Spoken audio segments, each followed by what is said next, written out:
보라, 내가 너희에게 비밀을 말하노니 우리가 다 잠잘 것이 아니요 마지막 나팔의 순식간에 호련히 다 변화되리니.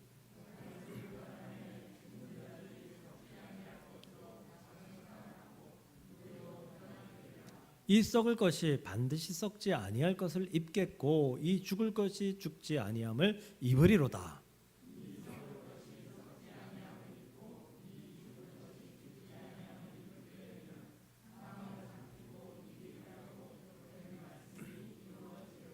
아멘. 네, 오늘 사도신경 18번째 말씀, 나는 부활할 것을 믿습니다입니다. 말씀을 통해 큰 은혜가 있기를 축복합니다. 오늘도 주차하기 어려웠나요? 권사님 일찍 오셔서 괜찮으셨죠? 집사님이 여기 잘 안 되시는 것 같던데 되셨어요? 다행히 있었네요. 감사합니다. 현재 우리 건물 지하 주차장 관리하는 분이 없기 때문에 주차가 어렵습니다. 관리자가 없어서 관리자가 명목만 있어서 월급은 나가는데 근무는 하지 않아요. 좀 이상한 상황이에요. 아주 이상한 상황, 아주 불만적인 상황인데 관리자가 없으니까 이 타워 주차장을 관리할 수가 없어서 문을 닫아놔서 그곳에 승용차들이 들어가면 그래도 주차 자리가 있고 괜찮을 텐데 그렇지 않아서, 쓰지 않아서 지금 매우 불편한. 제가 아침에 출근을 조금 늦게 하면 보통 2-30분 기다려야지 주차할 수 있습니다. 아주 불편한 상황입니다. 근데 불편하다고 해서 그 타워 주차장을 열 수는 없습니다. 왜냐하면 관리자가 없으니까. 관리자가 없음에도 불구하고 타워 주차장을 열었다가 그냥 아무나 막 주차를 하고 나오고 하는 그런 과정 가운데에서 안전사고가 나면 차 망가지는 건 괜찮습니다. 근데 사람이 다칠 수 있고 사망할 수 있는 그런 위험한 곳이기 때문에 관리자가 없으면 지금처럼 좀 불편해도, 좀 힘들어도, 좀 기다려야 돼도 닫아놓는 게 맞는 것 같습니다. 우리가 건강검진 하죠. 2년에 한 번, 또 1년에 한 번 건강검진 하는데요. 내시경 하죠. 위내시경은 기본이잖아요. 저는 몇 번, 한 3번 정도는 그냥 수면하지 않고 그냥 했어요. 이렇게 참을만 하더라고요. 근데 마지막 3번째 너무 힘들더라고요. 초보자가 했나 봐요. 다 긁어놔가지고 일주일 넘게 거의 열흘 이렇게 여기가 너무 아파가지고 고생을 했어요. 그 다음엔 겁나더라고요. 잘하는 사람이, 다른 병원에 갔는데도 잘하는 사람이 할지라도 겁나더라고요. 그래서 그 다음부터는 원치는 않았지만 수면 그 마취를 하고 이제 위 내시경을 받습니다. 그런데 그럼에도 불구하고 대장 내시경은 한 번도 아직 받아본 적이 없습니다. 받아야 하는데 받아본 적이 없어요. 2가지 이유 때문이에요. 첫 번째는 대장 내시경을 하려면 그날 저녁부터 그 소금물을 계속 먹어야 되는데 그거 먹을 자신이 없어요. 그걸 예전에는 4리터 이렇게 먹더라고요. 꽤 많이 먹더라고요. 그럼 이제 다 쏟아내고 이제 내시경을 하는 거죠. 안에 이물질이 있으면 내시경이 들어갈 자리가 없으니까 일단 근데 그걸 할 수 있어요. 걱정이 돼도. 근데 2번째, 대장 내시경 하다가 죽는 사람이 생각보다 많다면서요? 대장 내시경 하다가 대장에 천공이 생기는 거예요. 뚫리는 거예요. 근데 이제 그렇게 되면 긴급하게 수술하면 괜찮겠는데 이게 보통 이 내시경하는 그런 병원이 대학병원, 큰 병원 이것뿐만 아니라 작은 내과에서도 이런 일을 하기 때문에 그러한 사고가 난다라고 하더라고요. 대장은 이렇게 꼬여 있잖아요. 그래서 이 내시경 이 카메라가 들어가서 꺾어 들어가야 되는데 이 꺾는 걸 잘못하다가 뚫린다고 하더라고요. 이게 걱정이 돼서 이게 걱정이 돼서 한 번도 받아보지 못했습니다. 제 생각은 이게 내 건강을 체크하는 것보다 죽을 수도 있는 걱정이 있다라고 생각하면 안 하는 게 맞을 것 같다라는 생각에서 아직까지는 받지 않았습니다. 언제까지나 어디까지나 제 생각 때문입니다. 하게 되면 하지 않을 것보다 불이익이 더 클 것 같다. 그럼 안 하는 게 나은 거죠. 뭐. 안 하는 게 맞습니다. 여러분, 부활을 믿으십니까? 갑자기 부활로 넘어왔는데요. 부활을 믿으십니까? 예, 이럴 때는 이건 뭐 아멘 안 할 게 없잖아요. 예, 부활을 믿으시니 당연히 아멘 해야죠. 살아있는 동안 죽음 이후의 심판을 본 사람은 많지 않지만, 거의 없지만 간혹 가다가 간증하시는 분들 보면 부활은 확실히 있는 것 같습니다. 있습니다. 그리고 하나님의 심판도 있습니다. 왜냐하면 성경을 통해서 말씀하고 계시고 이 성경을 증명하는 사람들이 많이 나타나고 있기 때문입니다. 그리고 이 성경을 말씀하신 하나님의 역사를 우리가 부활을 보지 못했더라도 우리는 작은 역사를 통해서 하나님의 살아계심을 알고 믿고 있기 때문입니다. 인간은 반드시 죽을 것입니다. 인간은 반드시 죽을 것입니다. 그리고 죽음 이후에는 심판을 받고 그 심판을 받기 위해서는 먼저 부활해야 할 것입니다. 심판받기 싫으세요? 안 죽으시면 됩니다. 안 죽으시면 돼요. 안 죽는 방법? 죽을 것 같으면 끝까지 숨 쉬고 있으면 안 죽는다고 하더라고요. 숨이 끊어져야 죽는 거니까. 근데 안 죽는 수가 없죠. 안 죽는 사람이 없죠. 안 죽으려고 발버둥 치던 역사적인 많은 사람들도 다 죽었습니다. 심지어 예수님으로 인해서 부활을, 이 살아있을 때의 부활을 경험한 나사로도 이미 죽었습니다. 나사로 본 적 있으세요? 부활했지만 그의 또 수명이 다해서 죽게 되었습니다. 죽음은 인간의 숙명입니다.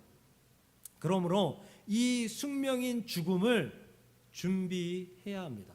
반드시 우리에게 다가올 것이니까 준비해야 한다는 것이죠. 죽음을 준비하는 사람은 현명한 사람이고요, 죽음을 준비하지 않는 사람은 어리석되 가장 어리석은 사람일 것입니다.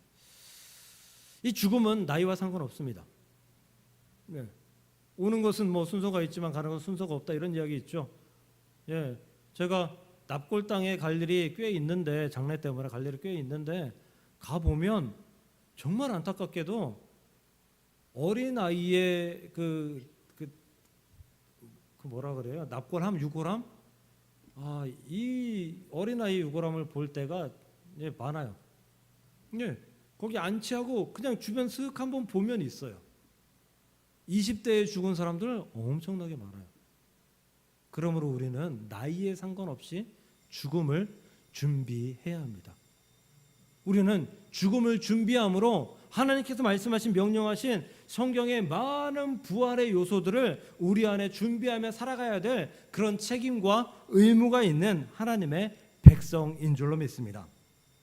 대장 내시경을 받아야 되는 이유는 대장 내시경을 함으로 인해서 거기서 발견할 수 있는 치명적인 우리 병을 발견하기 위해서입니다. 용종, 또 암덩이, 이런 것들을 미리 발견하기 위해서, 그래서 살기 위해서 대장 내시경을 받는 것입니다. 오히려 죽음의 가능성보다, 대장 내시경을 받다가 죽음의 가능성보다 그것을 발견해서 더 오래 살아갈 가능성이 많기 때문에 하는 것입니다. 그래서 저도 대장 내시경을 받아봐야 할 것 같습니다. 걱정이 되고 또 이것이 확실하다면 준비해야 합니다.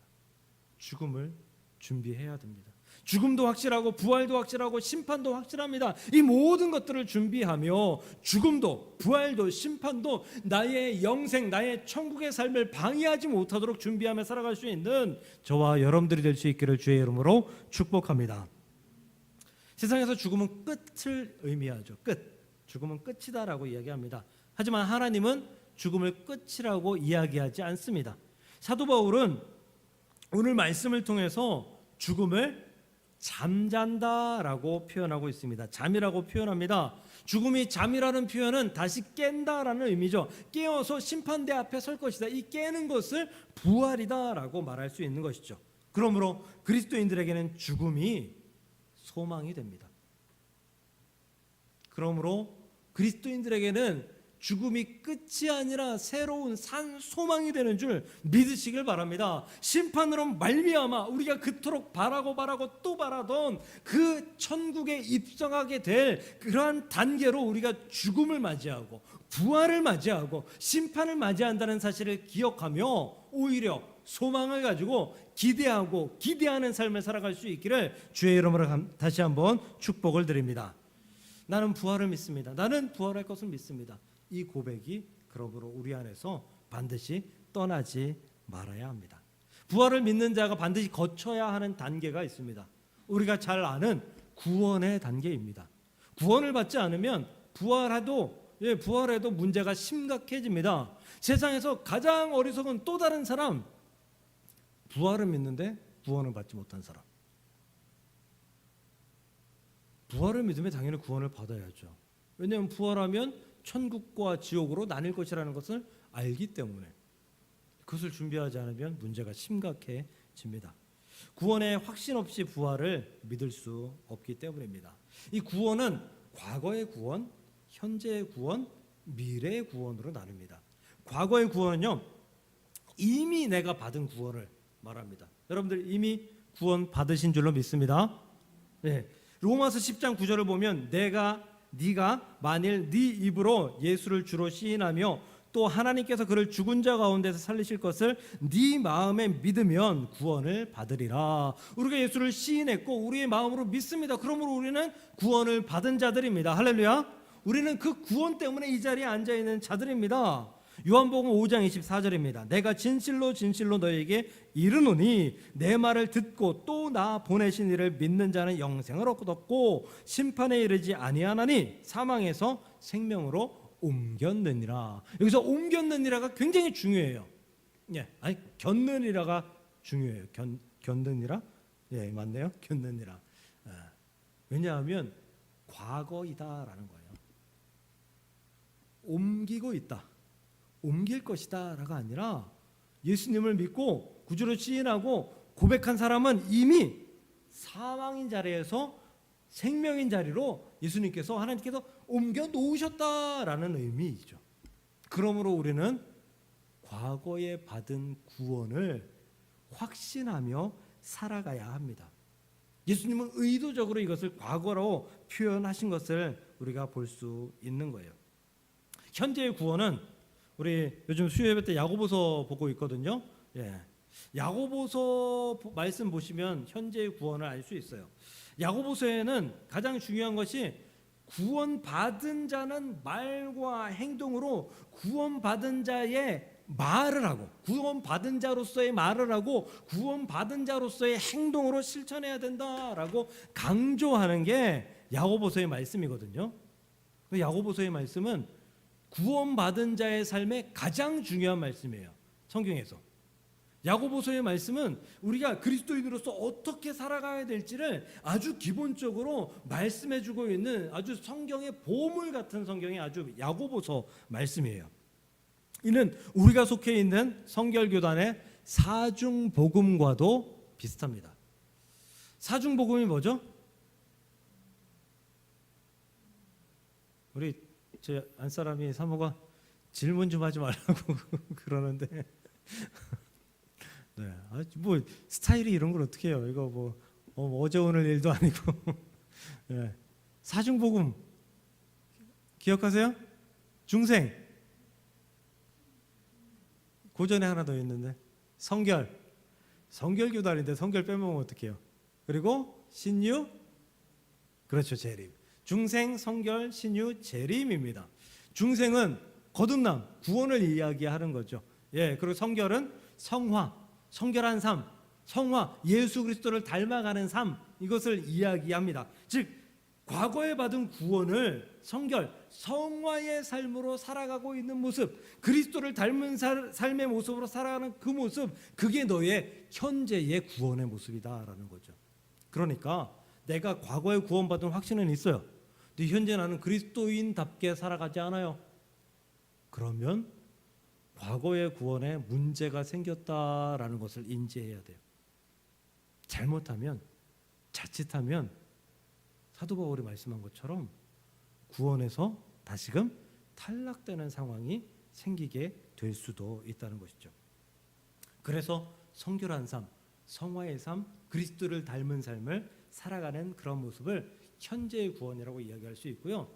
그리고 미래의 구원은 이미 구원받은 삶을 살고, 그리고 이 지금 나의 이 현재의 성화의 삶을 살아가다가 나중에 뭐 내가 먼저 하나님 앞에 가든 하나님께서 예수님께서 먼저 재림하시던 우리가 부활하고 또 우리가 심판대 앞에 설 때에, 그때에 그래 잘했다 충성된 종아, 그러면서 하나님께서 천국으로 입성시켜 주시는 자격을 보여주는 구원. 이 구원은 그때 다시 받으라는 게 아니에요. 이미 받은 구원을 확인하는 연속성을 가지고 있는 그런 구원이다라는 거예요. 그러므로 부활 이전의 단계의 구원에서 우리가 과거의 구원을 확신하는데 현재의 구원에서 문제가 있거나 미래의 구원에서 문제가 생긴다면 이거 심각해지겠죠. 천국에 들어갈 수 없게 될 수 있습니다. 그러므로 과거의 구원을 확신하고 현재의 구원의 삶을 살고, 그리고 미래의 그 구원의 확신을 가지고 우리가 살아감으로 말미암아 결국은 천국에 입성하게 되고, 결국은 하나님께서 예비하신 많은 은혜들을 누리게 되는 그런 모습들이 구원을 가진 자가 체험하는 부활과 심판이다라는 것입니다. 그러므로 사랑하는 성도 여러분, 구원의 확신을 잊지 마시기를 바랍니다.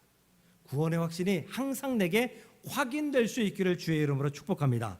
그 구원의 확신은 우리가 부활을 누리게 하고요. 그 부활은 예수님께서 경험하신 부활과도 동일한 똑같은 부활을 우리는 경험하게 될 것입니다. 그 부활은 천국의 잔치로서 우리는 신부가 되고 예수님의 신랑이 되는, 그리고 우리가 지금 이 세상에서 경험하지 못한 정말 아름답고 복된 은혜와 행복을 누릴 수 있는 그런 구원이 될 줄로 믿습니다. 그렇다면 우리는 어떠한 모습으로 부활하게 될까요? 고린도전서 15장 20절 말씀입니다. 그러나 이제 그리스도께서 죽은 자 가운데서 다시 살아나사 잠자는 자들의 첫 열매가 되셨도다. 부활하셨는데 잠자는 자들의 첫 열매가 되셨대요. 즉 예수님이 첫 열매가 되셨으니까 우리는 다음 열매가 되어야 된다라는 뜻이죠. 왜 열매로 비유했을까요? 저는 과일을 좋아합니다. 과일 좋아해요. 특별히 안 좋아하는 과일이 뭐 한 두세 개 있는데 그 외에는 다 좋아합니다. 그래서 이런 상상을 해본 적이 있어요.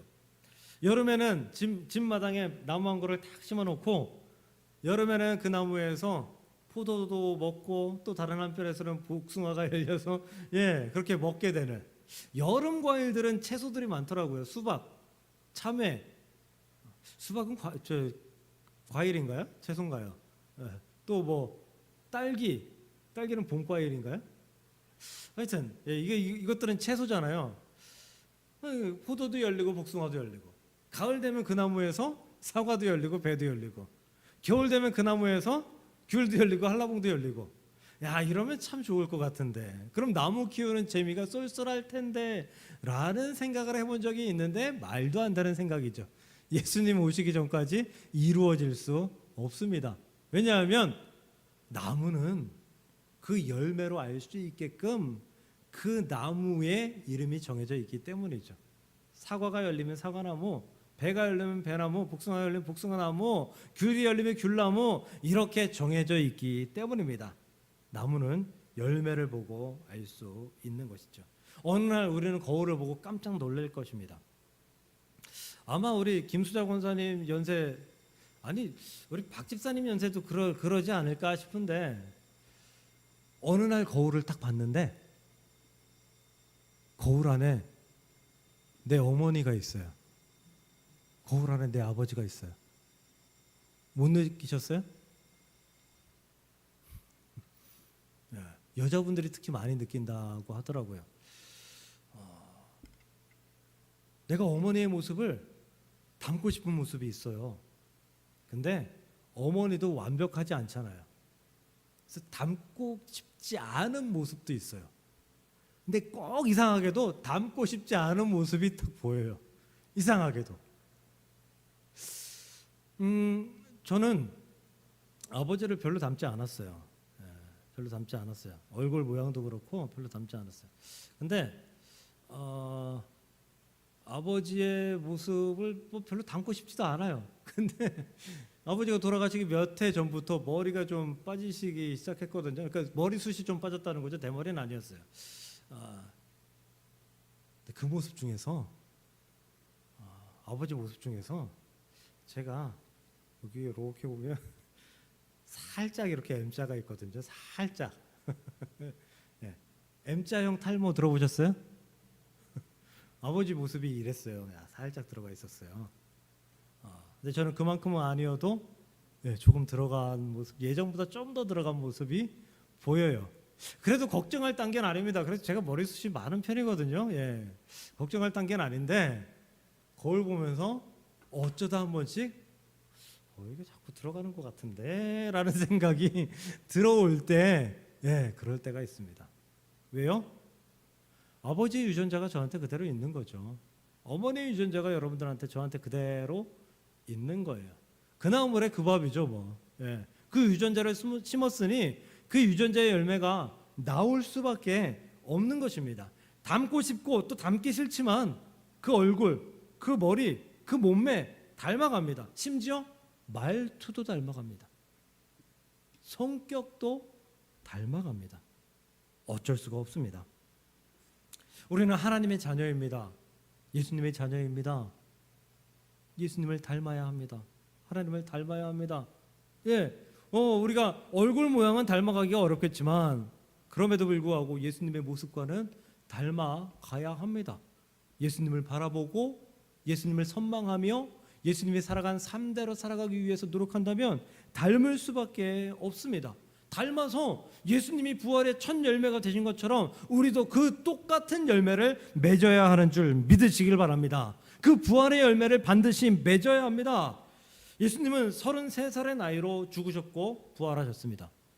그렇죠. 공생애 3년 사셨고 30살에 공생애를 시작하셨으니까 사람의 절정의 모습, 아름다움의 절정의 모습이 아마 20대 중반에서 30대 초반 이 정도일 거라고 생각합니다. 20대 중반에서 30대 초반인 사람들이 몇 보이는데 부럽습니다. 예수님은 그 부활하실 때 굳이 더 아름다운 모습으로 부활하실 필요가 없었어요. 33살이셨으니까 그 모습이 얼마나 아름다우셨겠어요.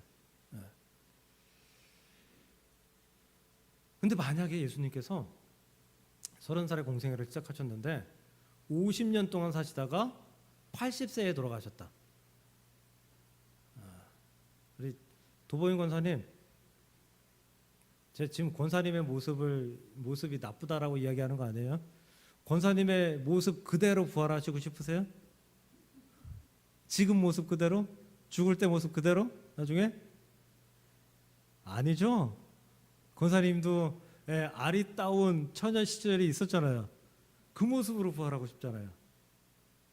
예수님께서 80세 십자가에 죽으셨어도 아마 사람들이 알아보게끔 그리고 가장 아름다운 모습으로 부활하셨을 것입니다. 우리도 그렇게 부활할 것입니다. 왜냐하면 그 이유 중에 가장 큰 이유가 하나님은 공평하신 분이신데 자비로우신 분이신데 이 땅에 어쩔 수 없이 장애를 가지고 태어난 사람들이 있잖아요.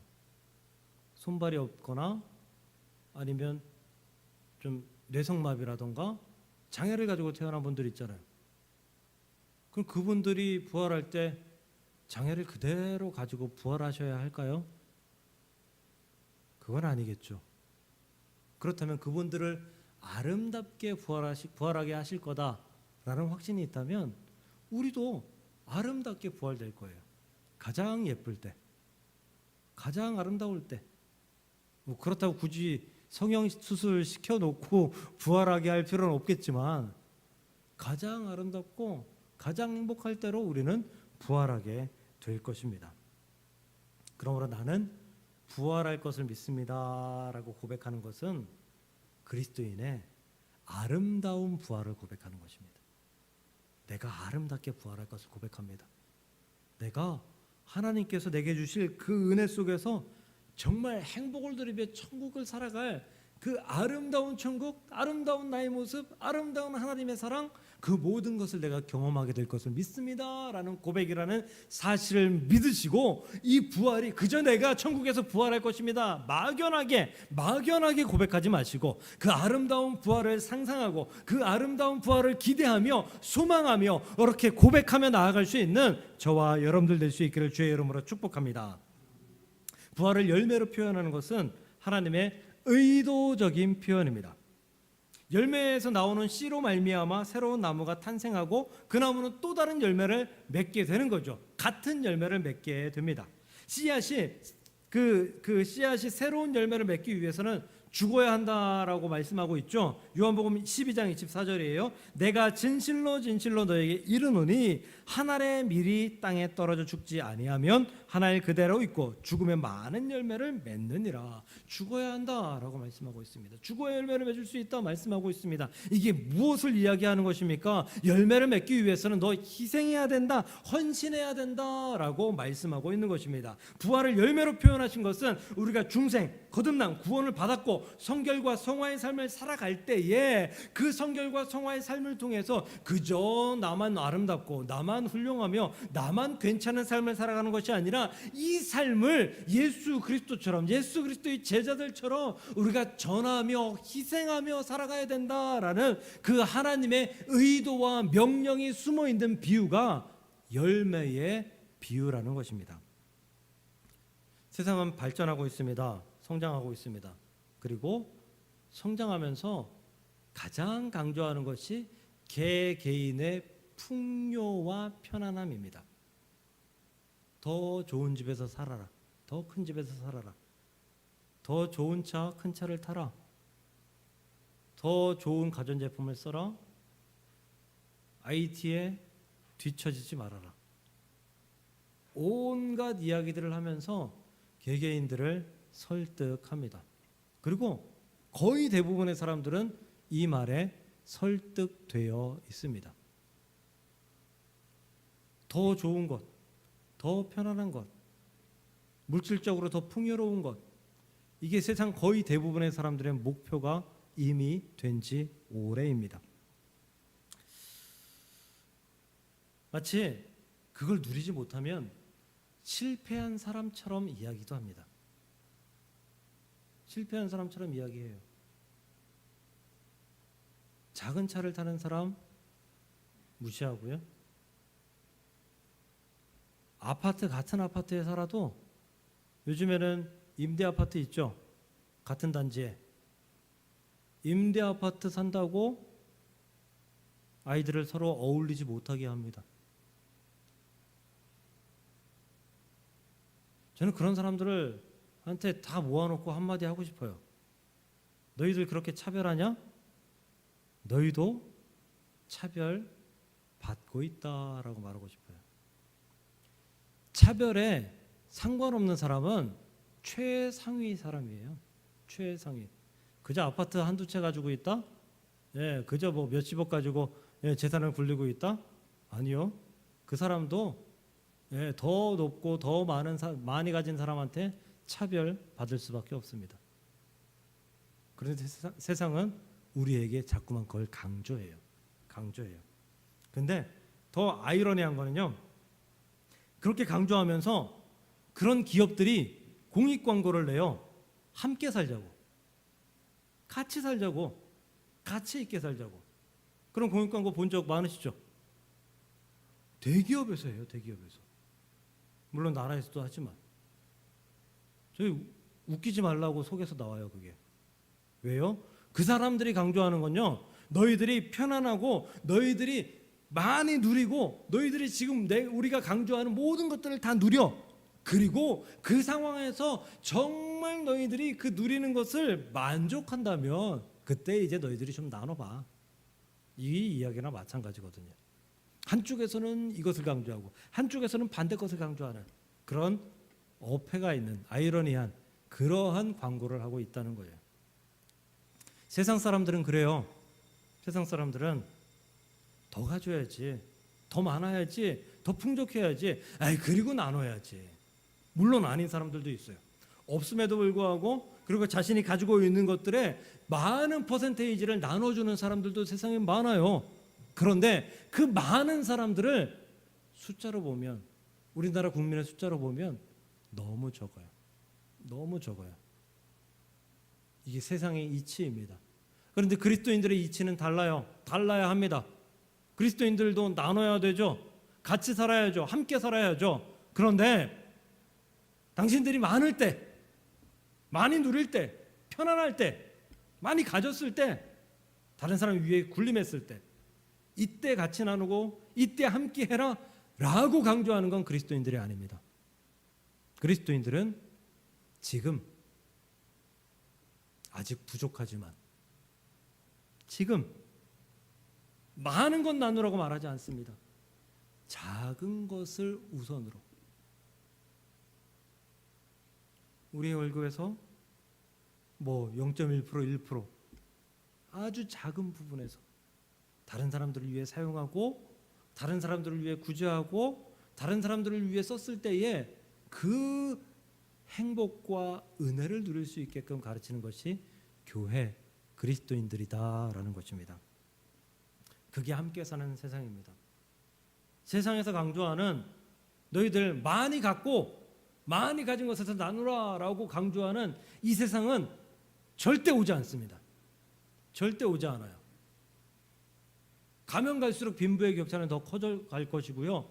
그 빈부의 격차가 커져감으로 말미암아 사람들은 더 높은 것, 더 큰 것, 더 많은 것을 가져야 된다라고 강조하고 그리고 그것을 위해서 매진할 것입니다. 그리스도인들은 달라야 합니다. 이것이 열매의 모습입니다. 구원을 체험했고 우리가 희생하고 헌신함으로 말미암아 새로운 열매를 맺기 위해서는 지금 right now 지금 희생해야 됩니다. 지금 헌신해야 됩니다. 지금 그래야만 우리는 그리스도인 부활을 확신하는 사람이다라고 말할 수 있는 것입니다. 몇 주 전 우리 교회는 수재를 당한 두 교회를 위해서 구제헌금을 모았습니다. 작게 모았어요. 네, 작게. 그리고 교회의 재정을 약간 더 보태어서 두 교회에 구제헌금으로 나누어 드렸습니다. 이번 주에 한 교회에서 전화가 왔습니다. 저랑 친한 그리고 잘 아는 예전부터 잘 아는 목사님이 그냥 허물 없으니까 전화하셨습니다. 전화해서 우리가 보낸 헌금과 또 다른 곳에서 보내주신 헌금과 그런 것들을 합쳐서 고장났던 것, 수해 입었던 것 고치기 시작했는데 드디어 오늘 다 고쳤다고, 완벽하게 수리했다고, 다시는 수해 입지 않도록 기도해달라고 전화하셨습니다. 제 기분이 어땠을까요? 이놈 새끼 지금 구제헌금 나눠준 지가 언젠데 한 달이 다 돼서 전화를 해? 라고 생각했을까요? 기뻤겠죠. 감사했겠죠. 행복했습니다. 작은 것을 나누었지만 그 작은 것으로 말미암아 한 교회에 큰 도움이 되었다. 행복한 일입니다. 더 행복한 것은요, 우리 목동사랑교회의 성도님들이 막 매우 넉넉하고 차고 넘쳐서 그래서 구제헌금을 한 것이 아니다라는 것을 알고 있기 때문에 작은 것을 모을 때에 정성으로 모았고 사랑으로 모았고 믿음으로 모았기 때문에, 그리고 그 믿음이, 그 사랑이, 그 정성이 그 두 교회에 큰 힘이 되었기 때문에 앞으로도 목동사랑교회는 자금에도 불구하고 아직 모자람에도 불구하고 이러한 일들을 계속해서 할 것입니다. 우리가 그 행복, 그 기쁨을 누릴 때에 천국에서 누릴 수 있었던 그 부활의 기쁨을 이 땅에서도 누리게 됨을 믿으시기를 바랍니다. 말씀을 정리합니다. 우리는 부활을 믿습니다. 할렐루야. 그 부활 때문에 살아갑니다. 그 부활의 주님과 동일하게 부활할 것을 믿습니다. 천국에서 가장 아름다운 모습으로 부활할 것을 믿습니다. 그러니 이 땅에서도 부활의 모습으로 살아야 되지 않겠습니까? 부활의 모습으로 살아가는 것은 떵떵거리며 누리며 살아가는 것이 아닙니다. 나누고 베풀며 희생하고 헌신하며 감사하며 행복하며 살아가는 것입니다. 그렇게 살아갈 때에 우리 안에 부활이 확신되고 그 부활로 말미암아 하나님을 바라보기에 부끄럽지 아니하는 귀한 삶으로서 우리가 살아가게 되는 하나님의 백성들이 되게 될 줄로 믿습니다. 그 부활의 고백을 이 땅에서도 온전히 행하고 천국에서도 체험할 수 있는 아름답고 복된 신앙 고백의 저와 여러분들이 되시기를 주님의 이름으로 간절히 축복합니다. 기도하겠습니다. 하나님, 부활을 믿습니다. 나는 부활할 것을 믿습니다. 이 고백이 이 땅에서도 우리의 삶으로서 실천될 수 있도록 주님 인도하여 주옵시고, 과거에 받은 구원, 미래에 우리가 받을 구원, 그것을 확신한다면 이 땅에서 지금 현재 내가 구원을 실천하고 부활을 실천하고 열매의 삶을 실천하고 씨앗의 삶을 실천하는 아름답고 복된 삶을 살아감으로 말미암아 이 땅에서도 부활의 기쁨을, 부활의 소망을 잃지 아니하는 귀한 삶을 살아갈 수 있도록 주여 축복하여 주시옵소서. 나는 부활할 것을 믿습니다. 이것이 확신이 되어 우리의 삶에서 열매를 맺을 수 있도록 주께서 역사하시고 인도하여 주옵소서. 예수님의 이름으로 감사하며 기도드리옵나이다. 아멘. 아멘.